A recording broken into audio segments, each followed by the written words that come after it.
রাজধানীর ওসমানী স্মৃতি মিলনায়তনে জাতীয় ক্রীড়া পুরস্কার প্রদান অনুষ্ঠান।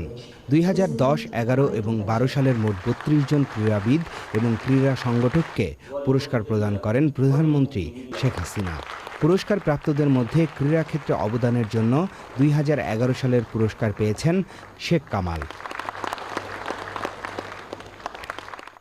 বক্তব্যের শুরুতেই প্রধানমন্ত্রী শেখ হাসিনা যুদ্ধবিধ্বস্ত স্বাধীন বাংলাদেশের ক্রীড়াক্ষেত্রের উন্নয়নের জন্য জাতির জনক বঙ্গবন্ধু শেখ মুজিবুর রহমানের বিভিন্ন অবদানের কথা তুলে ধরেন।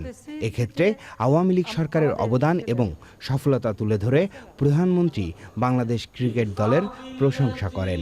পৃথিবীর সব দেশগুলি রয়্যাল বেঙ্গল টাইগারকে এখন একটু হিসেব করে চলে এবং রয়্যাল বেঙ্গল টাইগার এখন ঠিক রয়্যাল বেঙ্গল হিসেবেই কিন্তু আত্মপ্রকাশ করেছে এবং আশা করি ভবিষ্যতে আরও ভালো করতে পারবে এ বিশ্বাস আমার আছে এবং আমরা একদিন ইনশাল্লাহ বিশ্বকাপ জয় করব।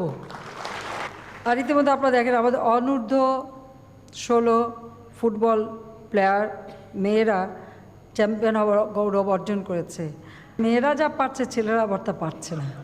মেয়েরা 10 গোল দেয়, ছেলেরা 5 গোল খেয়ে আসে। প্রধানমন্ত্রী বলেন, বর্তমান সরকার প্রতিটি বিভাগে একটি করে বিকেএসপি এবং প্রতিটি উপজেলায় একটি করে মিনি স্টেডিয়াম তৈরি করছে।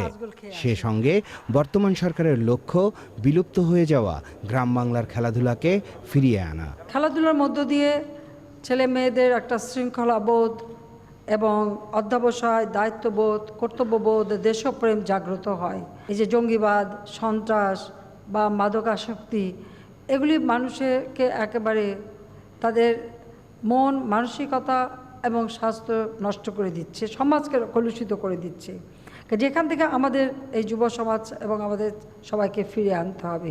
কাজেই সেদিকে লক্ষ্য রেখেই আমি মনে করি খেলাধুলার দিকে আমাদের আরও বেশি সুযোগ সৃষ্টি করতে হবে। জাতিসংঘ ইন্টারন্যাশনাল স্পোর্টস ডে হিসেবে পালন করে, এটা হচ্ছে 6 এপ্রিল। আমার মনে হয় আমরাও 6 এপ্রিলকে আমাদের একটা স্পোর্টস ডে হিসেবে পালন করতে পারি। প্রধানমন্ত্রী বলেন, সরকারের লক্ষ্য বাংলাদেশ সব ধরনের খেলাধুলায় এগিয়ে যাবে। তিনি জানান, প্রতিবন্ধীদের খেলাধুলার চর্চার জন্য কমপ্লেক্স এবং একাডেমি তৈরি করে দেবে সরকার।